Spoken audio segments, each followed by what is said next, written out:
Hello all hi welcome back to my channel. ఈ weekend వచ్చేసి నేను మా హస్బెండ్ అయితే కుమారి ఆంటీ స్ట్రీట్ ఫుడ్ చాలా బాగుంటుంది అని చెప్పేసి చాలా ట్రోల్స్ అనేది జరిగాయి కదా యూట్యూబ్లో. సో వాళ్ళ ఫుడ్ అయితే టేస్ట్ చేయడానికి నేను మా హస్బెండ్ అయితే స్టార్ట్ అయిపోయామన్నమాట. And Kohinoor IT park exactly left lane ఉంటుంది. ఆ లెఫ్ట్ లేన్లోనే ఈ స్ట్రీట్ ఫుడ్ వాళ్ళందరూ కూడా వరుసగా పెట్టుకొని ఉంటారు. అండ్ అందులో veg, non veg, Chinese, tea, coffee and like snacks ఇవన్నీ కూడా సేల్ చేస్తున్నారనమాట. టిఫిన్స్ అవన్నీ కూడా. సో మేమైతే స్పెషల్గా కుమారి ఆంటీ దగ్గరనే టేస్ట్ చేయడానికైతే వెళ్ళామన్నమాట. సో లెఫ్ట్ సైడ్ ఇట్లా టర్న్ తీసుకుంటాము, రైట్ సైడ్ వచ్చేసి కోహినూర్ ఐటీ పార్క్ అనమాట.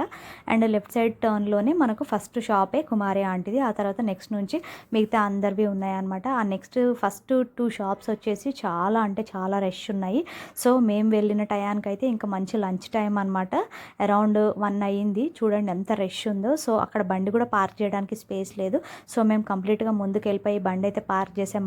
అండ్ ఫైనల్గా నిదానంగా నడుచుకుంటూ కుమారి ఆంటీ షాప్ వరకు అయితే వెళ్ళిపోయామన్నమాట, ఫస్ట్ షాపు. సో నేను వీడియో షూట్ చేయడానికైతే మా వారు అవసరమా అని చెప్పేసి అన్నారనమాట. సో అందుకే ఇంకా నేను షూట్ చేయలేదు.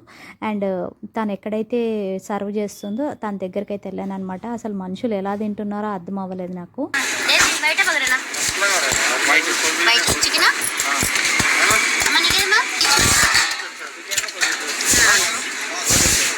తీసుకోండి.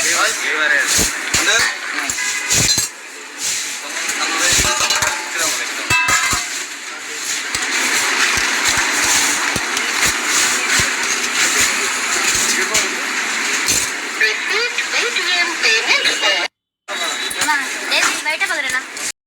కుమారి ఆంటీ అయితే మాకు సర్వ్ చేయడానికి అసలు తనకి టైం కూడా లేదు, ఎందుకంటే చాలా అంటే చాలా రెస్ట్ ఉండే.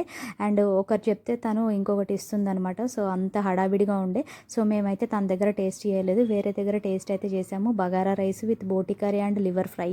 టేస్ట్ అయితే వేస్ట్ అంటే వేస్ట్గా ఉంది, వరెస్ట్గా ఉంది. అండ్ అది ఒక్క మనిషి తినేంత పెట్టారు. అండ్ 170 రూపీస్ ఛార్జ్ చేసింది. అండ్ ఫుల్ ఆఫ్ ఆయిల్, అసలు ఏం నూనె వాడుతున్నారో ఏంటో ఏమీ తెలియదు. నాకైతే అస్సలు నచ్చలేదు.